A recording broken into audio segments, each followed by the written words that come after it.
Hi friends, welcome to Pattadakal English academy and Banashankari English academy. ತಮಗೆಲ್ಲರನ್ನು ದಸರಾ ಹಬ್ಬದ ಶುಭಾಶಯಗಳು.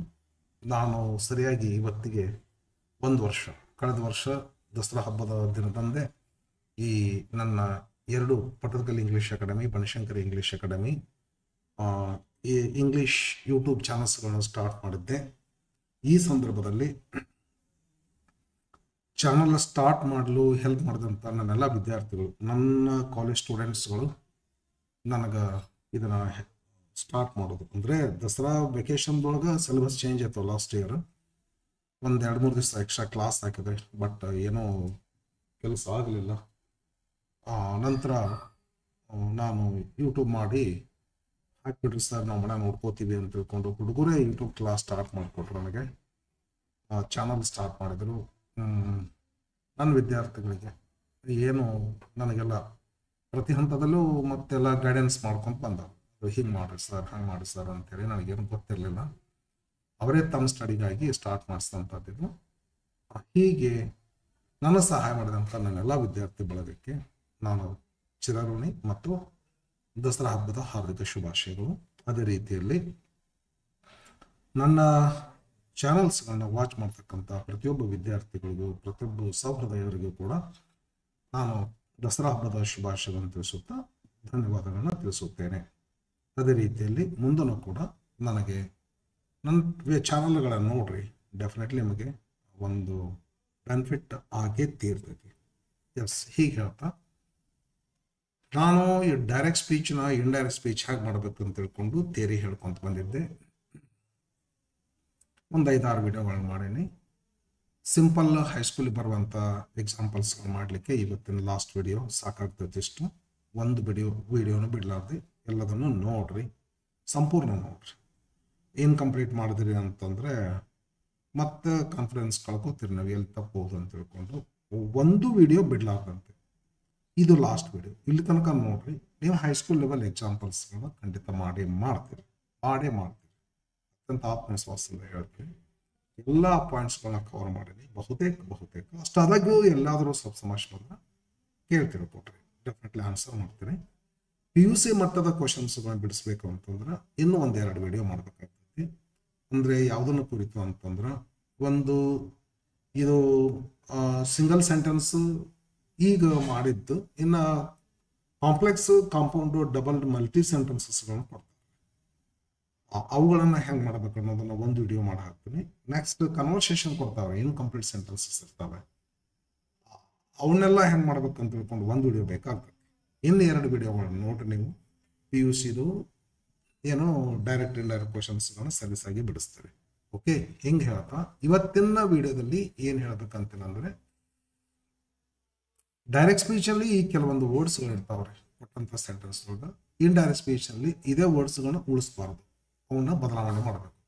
ಇವೆಲ್ಲ ಟೈಮ್ ತೋರಿಸುವಂಥ ವರ್ಡ್ಸ್ಗಳು, ಸಾಮಾನ್ಯವಾಗಿ ಟೈಮ್ ಪ್ಲೇಸ್ ತೋರಿಸುವಂಥ ವರ್ಡ್ಸ್ಗಳಾಗಿರ್ತವೆ. ಇದನ್ನು ನಾವು ಇಂಡೈರೆಕ್ಟ್ ಸ್ಪೀಚಲ್ಲಿ ಮಾಡಬೇಕಾದ್ರೆ ಬೇರೆ ವರ್ಡ್ಸ್ಗಳನ್ನಾಗಿ ನಾವು ಕನ್ವರ್ಟ್ ಮಾಡ್ಕೋಬೇಕಾಗ್ತೈತಿ. ಉದಾಹರಣೆ, ನಾವು ಇದನ್ನ ದೆನ್ ಮಾಡಬೇಕು. ಡೈರೆಕ್ಟ್ ಸ್ಪೀಚ್ನ ನಾವು ಅಂತ ಕೊಡ್ತಾರ, ಇಂಡೈರೆಕ್ಟ್ ಸ್ಪೀಚ್ನ ದೆನ್ ಅಂತ ಮಾಡ್ರಿ. ಯಾಕಂದ್ರೆ ಅವ್ರು ಹೇಳುವಾಗ ನಾವು ಅಂತಾರ್ರಿ, ಅವ್ರು ಎಂದೋ ಹೇಳ್ತಿರ್ತಾರ, ನಾವೆಂದೋ ಮಾಡ್ತಿರ್ತೀವಿ. ನಾವು ಕೂಡ ದೆನ್ ಹೆಂಗೆ ಅನ್ನಕ್ಕೆ ಬರ್ತೈತೆ ಹೇಳ್ರಿ. ಈಗ ಅಂತ ಅವ್ರಂದ್ರೆ ನಾವು ಆಗ ಅಂತ ನಾವು ಅನ್ಬೇಕು. ಅವರು ಟುಡೇ ಅಂತ ಅಂತಾರ, ಎಂದೋ ಹೇಳ್ತಿರ್ತಾರ ಅವರು. ಇವತ್ತು ನಾನು ಬಟ್ಟೆ ತೊಗೊಳಕ್ ಹೊಂಟಿದ್ದೆ ಮಾರ್ಕೆಟ್ಗೆ ಅಂತ ತಿಳ್ಕೊಂಡು, ನಾವು ಇವತ್ತು ಅಂತ ಹೆಂಗಾಗ್ತದ್ರಿ, ಒಂದು 10 ವರ್ಷ ಬಿಟ್ಟು ಹೇಳಿದ್ರೆ ಇವತ್ತಾಗುತ್ತೆ. ಹೆಂಗಾಗ್ತದೆ, ಅವತ್ತು ಅವರು ಏನೋ ಹೊಸ ಬಟ್ಟೆ ತೊಗೊಳಕ್ ಹೊಂಟಿದ್ರ ಅಂತ ತಿಳ್ಕೊಂಡು ಟುಡೇ ಹೋಗಿ ದಟ್. ಹಿಂಗೆ ಬೋರ್ಡ್ಸ್ ಚೇಂಜ್ ಆಗ್ಬೇಕಾಗ್ತದೆ.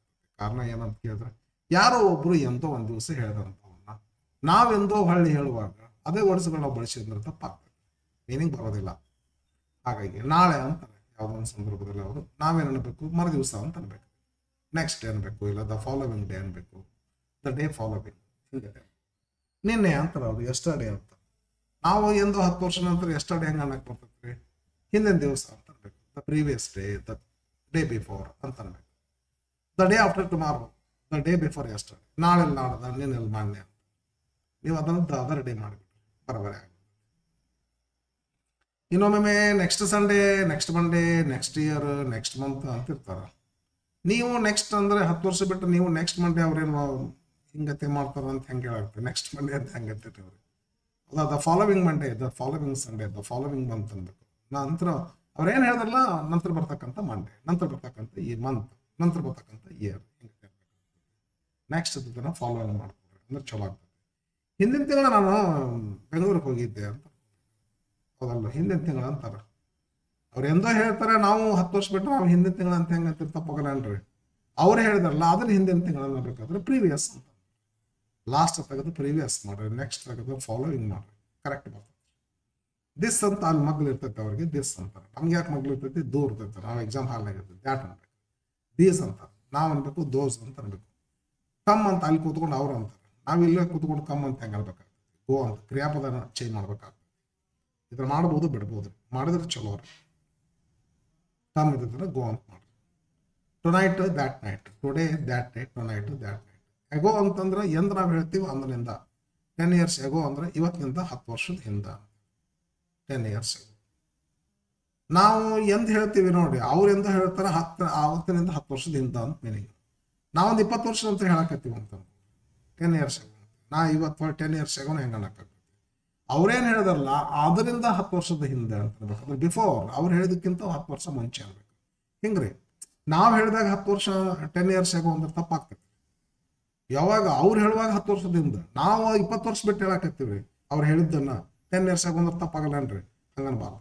ಎಗೋ ಅಂತ ಅವ್ರು ಅಂದಿದ್ದನ್ನ ನಾವೇನ್ ಮಾಡ್ಕೋಬೇಕು, ಅವ್ರೇನು ಹೇಳಿದ್ರು ನೋಡ್ರಿ ಅದಕ್ಕಿಂತ 10 ವರ್ಷ ಮುಂಚೆ, ಬಿಫೋರ್ ಅಂತ ಅನ್ಬೇಕು.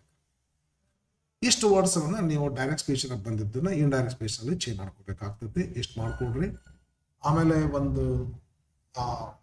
ಇನ್ನೊಂದು ವಿಡಿಯೋನ, ಇನ್ನೆರಡು ವಿಡಿಯೋಗಳನ್ನ ಮಾಡಿ ಹಾಕಿ, ಅವು ಎರಡು ನೋಡ್ಬಿಟ್ಟು ಪ್ಲೀಸ್. ಒಳ್ಳೆ ನೀವು ಏನೇನು ಕೇಳೋದಿಲ್ಲ ಡೈರೆಕ್ಟ್ ಇಂಡೈರೆಕ್ಟ್ ಸ್ಪೀಚ್ ಬಗ್ಗೆ, ಸ್ವಲ್ಪ ಏನಾರು ಕೇಳ್ಬೋದು, ಎಲ್ಲರೂ ಬರ್ತಾವ, ಸಮಸ್ಯೆ ಇಲ್ಲ ಅಂತಲ್ಲ. ಹಂಗೇನು ಬಂದಾಗ ನಾ ಹೇಳ್ತೀನಿ.